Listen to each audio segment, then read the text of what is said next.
ಈ ರೀತಿಯಲ್ಲಿ ಮಾಧ್ಯಮದಲ್ಲಿ ಮಾತಾಡುವಂಥದ್ದಲ್ಲ. ನಾನು ಭಾಳ ಹಿಂದೆನೂ ನಾನು ಹೇಳಿದ್ದೇನೆ, ಅನೇಕ ಸಂದರ್ಭದಲ್ಲಿ ಹೇಳಿದ್ದೇನೆ.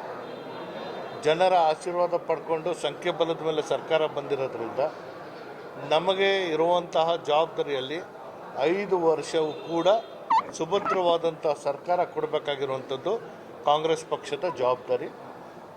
ಪಕ್ಷದಿಂದ ಸರ್ಕಾರ ಬಂದಿರುವಂಥದ್ದು, ಸರ್ಕಾರದಿಂದ ಪಕ್ಷ ಅಲ್ಲ. ಹಾಗಾಗಿ ಸೆಪ್ಟೆಂಬರ್ ಕ್ರಾಂತಿ ಬಗ್ಗೆ ಅಂತಹ ಕ್ರಾಂತಿ ಏನಾದರೂ ಉಂಟಾ ಅಂತ, ಹಾಗಾಗಿ ಯಾವ ಕ್ಷಣದಲ್ಲಾಗುತ್ತೆ ಅನ್ನೋದಲ್ಲ. ಯಾರಿಗೂ ಅಧಿಕಾರ ಶಾಶ್ವತ ಅಲ್ಲ.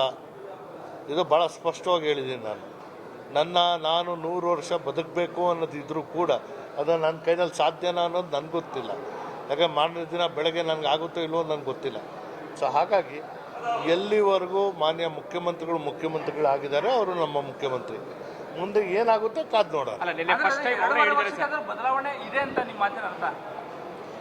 ನೋಡಿ, ಬದಲಾವಣೆ ಇಲ್ಲ ಅಂತ ಎಲ್ಲೂ ಇಲ್ಲ. 5 ವರ್ಷ ಆದಮೇಲೆ ಬದಲಾವಣೆ ಆಗಲೇಬೇಕು.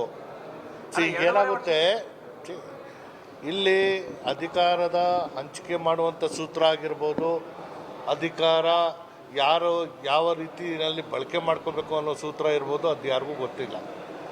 ಏನಾಗಬೇಕಾದ್ರೂ ವರಿಷ್ಠರು ತಗೊಳ್ಳುವಂಥ ತೀರ್ಮಾನಕ್ಕೆ ನಾವೆಲ್ಲರೂ ಬದ್ಧ. ಸೊ ಅದನ್ನು ಆ ಕೆಲಸಕ್ಕೆ ನಾವು ಮುಂದಾಗ್ತೀವಿ. ಇಲ್ಲ, CM ಅವರೇ ಫಸ್ಟ್ ಟೈಮ್ ಹೇಳಿದ್ದಾರೆ ಸರ್, 5 ವರ್ಷ ನಾನೇ ಮುಖ್ಯಮಂತ್ರಿ ಆಗಿರ್ತೀನಿ ಅಂತೇಳಿ.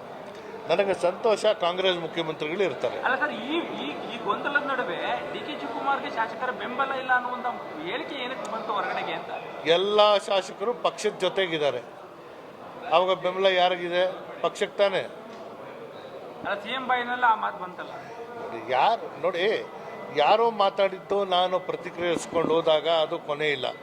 ಹಾಗಾಗಿ ಮಾತಾಡಿದಂಥವರು ಯಾವ ಸನ್ನಿವೇಶದಲ್ಲಿ ಯಾವ ಕಾರಣಕ್ಕೆ ಮಾತಾಡಿರ್ತಾರೆ ಅನ್ನೋದು ಊಹೆ ಮಾಡ್ಕೊಳಕ್ಕೆ ನಾನು ಮುಂದಾಗಕ್ಕೆ ಸಾಧ್ಯ ಇಲ್ಲ.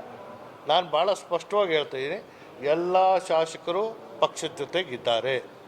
ಸೆಪ್ಟೆಂಬರ್ ಕ್ರಾಂತಿ ಅನ್ನೋದು ಇಲ್ಲ ಅಂತ ನೋಡಿ, ಅದು ಯಾವಾಗ ಬೇಕಾದರೂ ಆಗ್ಬೋದು. ಇದು ರಾಜಕಾರಣ. ಹಾಗಾಗಿ ನಾವು ಹೇಳುವಂಥದ್ದು, ಕಾಂಗ್ರೆಸ್ ಸರ್ಕಾರ ಇದೆ, ಸಮಗ್ರವಾಗಿ 5 ವರ್ಷ ಸುಭದ್ರವಾದಂಥ ಸರ್ಕಾರ, ಜನರ ಆಸೆಗಳಿಗೆ ಸ್ಪಂದಿಸುವಂಥ ಸರ್ಕಾರ. ನೀವು ಹೇಳ್ತೀರಾ ಸರಿಗೆ?